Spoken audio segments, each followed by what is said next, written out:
Chapitre 10. Il avait pris les 5 $ que je lui avais donnés le soir d'avant et il avait fait la fête avec quelques misérables sur Salt Creek. Ils s'étaient tous pris une bonne cuite au vin et il n'était sorti du sommeil que le soir venu, avec un besoin de boire aussi fort que celui du bébé envers sa mère. Boire et manger et trouver un abri pour dormir. Et il ne connaissait qu'un seul gars susceptible de l'aider. J'avais été si gentil avec lui, les 5 $ que je lui avais donnés, et j'avais parlé d'un poulot, alors... Il s'éclaircit la gorge, mal à l'aise, se méprenant sur mon silence.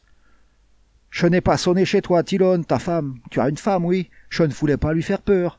Si tard dans la nuit, foire un facapon comme moi devant sa porte, alors j'attends dans le facon que j'entends ta voiture et... » Sa voix s'éteignit doucement. Je me suis remis du choc qu'il m'avait causé. « Je suis content que tu sois venu, dis-je. Je voulais te voir. Viens à l'intérieur et... Je préfère pas, j'ai vraiment l'air d'un clochard et ta femme me va pas aimer. Si tu pouvais juste... 1 ou 2 $, juste le temps que je trouve un travail. Non, non, dis-je, en le prenant par le bras. Tu as besoin de bien plus que ça, Pete. Viens à l'intérieur et je vais t'en dire un mot. Et non, ne t'inquiète pas pour ma femme. Elle est partie faire un petit voyage. Je l'ai fait entrer. J'ai vérifié que les stores étaient baissés, j'ai allumé la lumière et je lui ai donné la bouteille entamée. Il lui a réglé son compte d'une seule traite. Il a tremblé et il a soupiré. Je lui ai passé la nouvelle bouteille et je lui ai donné une cigarette. Il a bu encore un coup, et il a pris une longue taffe de la cigarette. « Ah !» dit-il tout simplement. « Ah ! Ma fille, tu as sauvé Tylon. »« Ta vie, peut-être pas, dis-je. Plutôt 40 ans de ta vie. Je crois que c'est le tarif dans cet état, pour un viol sur mineur. » Pendant un moment, il n'a pas percuté. Il avait été bloqué au sous-sol, et maintenant il était dans la cabine express en pleine ascension. Et elle grillait tous les feux rouges. Il a encore tapé dans la boutanche. Il s'est essuyé la bouche et il a dit que j'étais un gars bien. Il a dit que j'étais un gentleman et un bon copain. Et puis il a dit « Quoi ? Fiole ?» Et il s'est penché en avant dans son fauteuil. « Tu as bien entendu, dis-je. La nièce de la vieille Madame Farrell, Mona. »« Mais, dit-il. « Mais... »« Ouais ? C'est mensonge ? Il a dégluti et son regard a esquivé le mien. « J'étais avec la fille. Pourquoi pas? Je travaille et c'est une partie de ma paye. Elle ne se plaint pas, c'est agréable avec elle et... » « C'était agréable, hein? Dis-je. C'est elle qui est venue vers toi, hein? Et je me suis dit, oh le gros enfoiré que tu fais, le gros enfoiré de menteur. Attends un peu. Eh bien, il avait commencé à sourire, puis il referma son visage quand il vit mon regard. Eh bien non, je t'ai dit comment c'était, je travaille et la paye c'est elle. Et elle est mineure, une enfant selon la loi. Mais elle ne l'est pas, elle ne peut pas l'être, et de toute façon, je ne l'ai pas obligée. La vieille dit qu'elle est mineure, dis-je. Elle dit que tu as menacé de les tuer, elle et la fille, et qu'après tu l'as violée. Mais... Il a repris la bouteille. Il m'a fixé d'un regard rusé. Je crois que peut-être tu ne dis pas la vérité, Tylon. D'accord, dis-je. Pourquoi ferait-elle ça? Je ne suis pas le premier, il y en a eu beaucoup d'autres. Et comment tu le sais de toute façon? Laisse tomber, dis-je. Je me disais que je t'avais mis dans la merde quand tu t'es fait virer, alors je voulais rattraper le coup, mais puisque tu penses que je mens, on laisse tomber. Je me suis levé et j'ai sorti mon portefeuille. J'ai pris quelques billets d'1 $, qu'il les voit bien, et puis je les ai remis, et j'en ai pris un de 5. Je le lui ai tendu. Et prends aussi la bouteille avec toi, dis-je. Tu ferais mieux de te prendre une bonne murge avant qu'il te chope. Mais... Sa main s'éloigna du billet. Je ne voulais pas te vexer, c'est juste que... Si tu veux en avoir le cœur net, dis-je, pourquoi n'appelles-tu pas la vieille? Voilà le téléphone. Demande-lui si elle n'a pas l'intention de te faire coffrer dès qu'elle le pourra. Mais si je fais ça... Mais tu sais bien que c'est pas vrai puisque je te mens. Son visage devenait gris.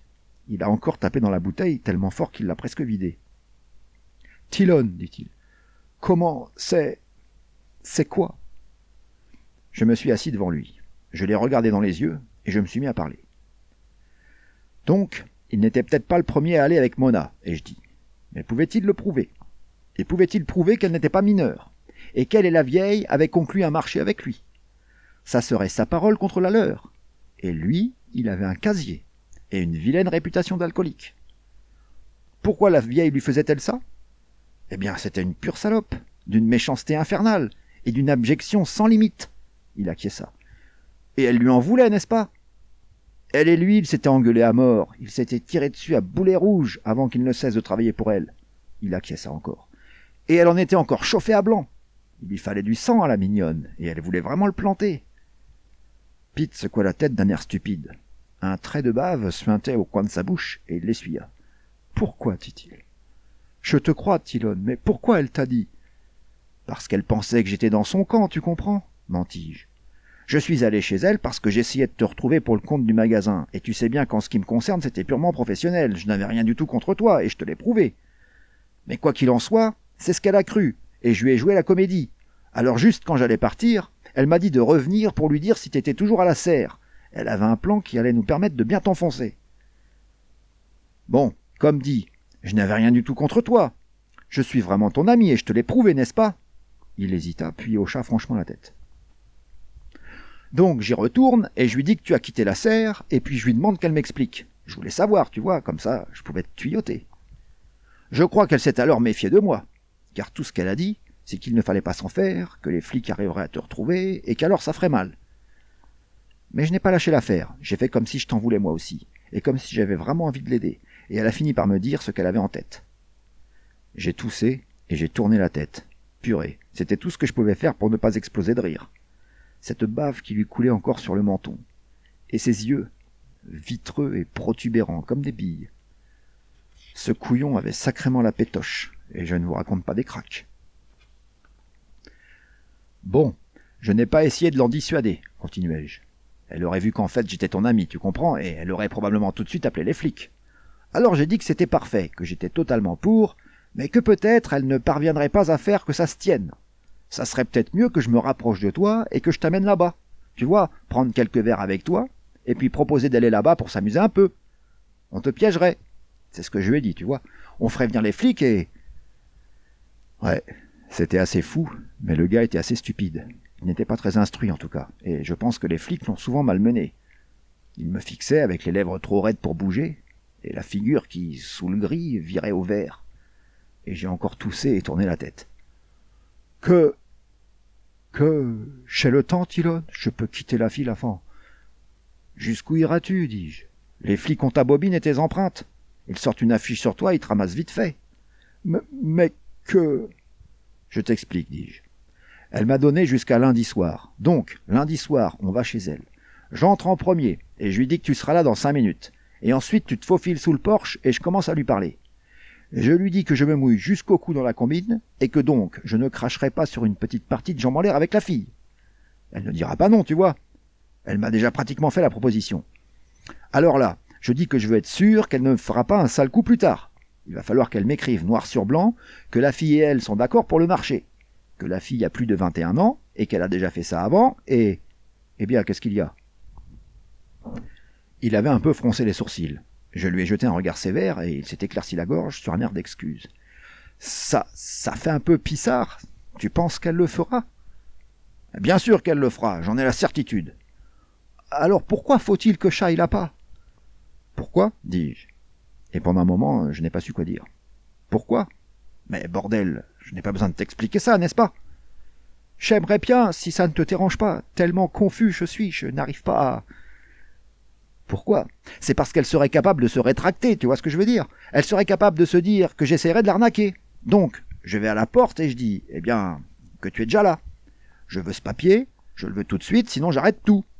Je te ferai signe de partir, et je dirai aux flics que c'était un piège, et elle sera bien dans la merde. Il a acquiescé, et son visage s'est éclairci. Il a hésité. Tu ne penses pas que peut-être tu pourrais aller à la police maintenant et... J'y ai pensé, dis-je, mais j'ai bien peur que ça ne marche pas. Je pense qu'ils te boucleraient le temps qu'ils éclaircissent les choses. Ils ne te colleraient peut-être pas un viol sur le dos, mais il n'empêche que tu resterais assez longtemps à l'ombre. C'est une affaire plutôt foireuse, tu vois, quel que soit l'angle sous lequel on la prend. Même si ce n'était pas un viol. Ce n'était pas un, je le jure, Tylon. De toute façon, ça se présente mal. On ne peut rien y changer. Ils pourront toujours t'accuser de 2 ou 3 choses, et tu peux être sûr qu'ils vont te charger au maximum. Il a soupiré, et encore acquiescé. Tu as raison, mon bon ami. Alors, si tu veux me faire cette grande faveur, je te dois bien ça, dis-je. À cause de moi, tu t'es fait virer, et maintenant j'essaye d'arranger les choses. De toute façon, ça me fait plaisir de lui botter le cul, à cette vieille garce. Il m'a encore dit que j'étais un homme de bien, un gentleman. Il a regardé la bouteille, l'a posée sur la desserte du canapé, et il s'est levé. « Tu as fait tant de choses, j'ai honte de te demander. »« Assieds-toi, dis-je, tu vas rester ici. Tu ne vas pas bouger d'ici tant que tout ça ne sera pas fini. »« Mais... » Il s'est rassis. Il n'avait pas besoin qu'on l'y force. « C'est trop. »« Arrête tes conneries, ai-je dit. Je suis content d'avoir de la compagnie. Et maintenant, ça te dirait du bacon et des œufs ?» Ses yeux se remplirent de larmes. J'ai vraiment cru qu'il allait se mettre à chialer. « Mon bon ami, dit-il. Mon excellent ami. » Et il s'est essuyé le nez sur sa manche. « Il y a juste un truc, dis-je. Il faudra que tu restes planqué, tu comprends? Tu restes dans la maison, et tu fais en sorte que personne ne sache que tu es là. Ça se présenterait mal, tu vois ce que je veux dire, si la vieille choisissait la manière forte et que nous avions affaire à la police. Il penserait que nous sommes des copains, tu vois. Il se dirait que l'un de nous aurait menti, et que l'autre était là pour confirmer. « D'accord, dit-il, je ferai ce que tu dis. » Je lui ai fait à manger. Je suis sorti pour acheter encore du whisky. Je l'ai fait dormir dans la chambre, et j'ai pris le canapé. Je me suis vite endormi, mais vers 3 heures du matin, je me suis réveillé. C'était comme si j'avais des crampes et que quelque chose m'enlaçait. Il y avait effectivement quelque chose. Les couvertures du lit. J'étais emballé là-dedans comme un gosse de 2 ans. Je me suis coltiné tout ça direction la chambre pour le lui rendre. Mais alors, j'ai pensé à Mona, cette gentille petite, et à la façon dont il avait profité d'elle. Alors j'ai juste pris la couverture dont j'avais besoin et j'ai laissé le reste par terre. Laissons cet enfoiré se les geler. Là où il va aller, il aura bien chaud.